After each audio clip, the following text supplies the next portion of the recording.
5 minutes pour comprendre la chronique de vulgarisation philosophique sur Radio Laser. Bonjour à toutes et à tous. Voilà, nous nous retrouvons pour réfléchir sur ce qui fait une bonne citoyenneté par rapport à nos tendances journalières, quotidiennes de l'individu en quête de satisfaction de ses désirs.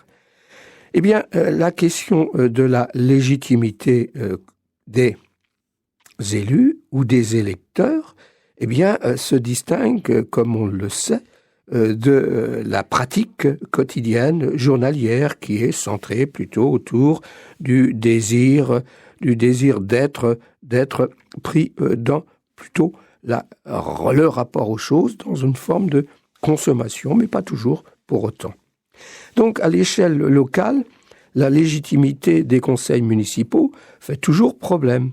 Mais comme la légitimité des députés, des sénateurs ou d'autres, et des gouvernements, etc. Donc, c'est cette question-là qui nous intéresse depuis le début.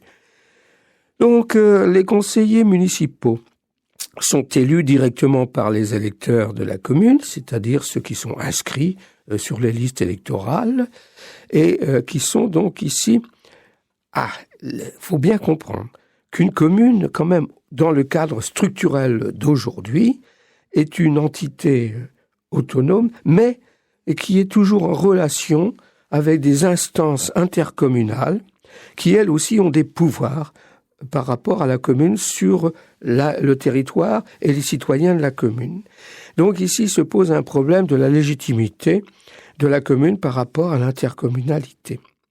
Si la légitimité repose sur le peuple, ça veut dire que, au fond, les instances dirigeantes d'une institution comme la commune, qui sont élues directement, peut-être avec des problèmes, mais ça, il faudrait le voir, élues directement par le peuple. En revanche, les représentants de l'intercommunalité avec leur pouvoir sont élus non pas au suffrage direct, mais au suffrage indirect, ce qui pose véritablement un problème. Parce que l'électeur de base, lui, voit la commune comme étant en quelque sorte, comme ayant en quelque sorte les pleins pouvoirs sur les décisions et les actions de la commune, les investissements, etc.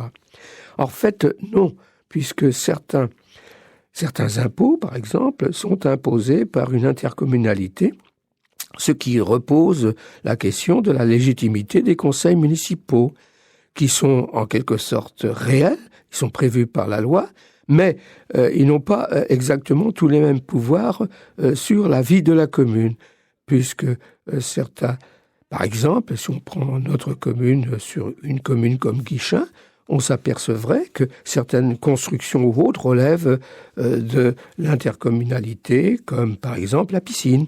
Donc, ce qui veut dire que la commune, directement, n'a pas de pouvoir pour décider de faire ou pas faire une piscine, dans la mesure où elle relève de l'intercommunalité.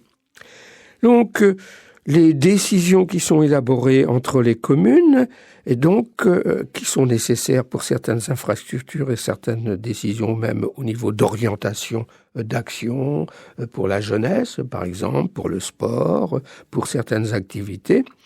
Et rien ne relève pas complètement de la commune. Et même la question de la possession de structures qui sont intercommunales ne relève pas de la commune. Donc ça pose un problème d'aveuglement pour le citoyen qui veut essayer de voir sur quoi il peut agir directement. Mais il ne peut pas agir directement par l'intermédiaire des conseils municipaux, puisque l'action se fait à partir des conseillers élus de manière indirecte par les conseillers municipaux. C'est ce qu'on appelle les conseillers intercommunaux pour simplifier. Par exemple, on voit bien que il y a des décisions qui sont élaborées par une intercommunalité, mais qui peuvent aussi être contrebalancées, contredites même, par des décisions prévues et qui sont prises au-dessus de l'intercommunalité, par exemple à l'échelle de l'État. Alors on voit bien que le citoyen est coincé entre d'un côté la commune directe, l'intercommunalité très indirecte, et l'État de plus en plus indirecte au niveau administratif. Voilà pourquoi l'administration peut être tentée, et est parfois tentée, d'exercer un pouvoir qui la dépasse, parce que je ne vois pas en quoi, par exemple, une administration pourrait s'opposer à des décisions qui seraient prises dans une intercommunalité. Mais l'administration centrale, elle, obéit au gouvernement central. Par exemple, lorsqu'il s'agit de trouver des accords intercommunaux pour aménager, par exemple, les bassins d'eau potable, pour éviter qu'ils soient pollués par des insecticides, ce qui s'est passé pour le bassin de Vilaine, par exemple, eh bien, les représentants de ce bassin de Vilaine ont décidé d'un commun accord avec les usagers de l'eau du bassin de Vilaine, notamment les agriculteurs, pour diminuer les insecticides qui peuvent polluer les captations d'eau potable. Eh bien, l'État, par l'intermédiaire de son gouvernement, a interdit cette possibilité de manière autoritaire. Donc, où est la légitimité de cette décision gouvernementale face à la légitimité des élus à la base de cette interdiction et de cet aménagement pour éviter dans les bassins de Vilaine, eh bien, une pollution due aux insecticides. Voilà un problème concret auquel le citoyen, parfois, ne voit pas trop où est la légitimité des uns et des autres. Donc, réfléchissez à ça, mais buvez un coup d'eau quand même. Allez, bonne journée, au revoir.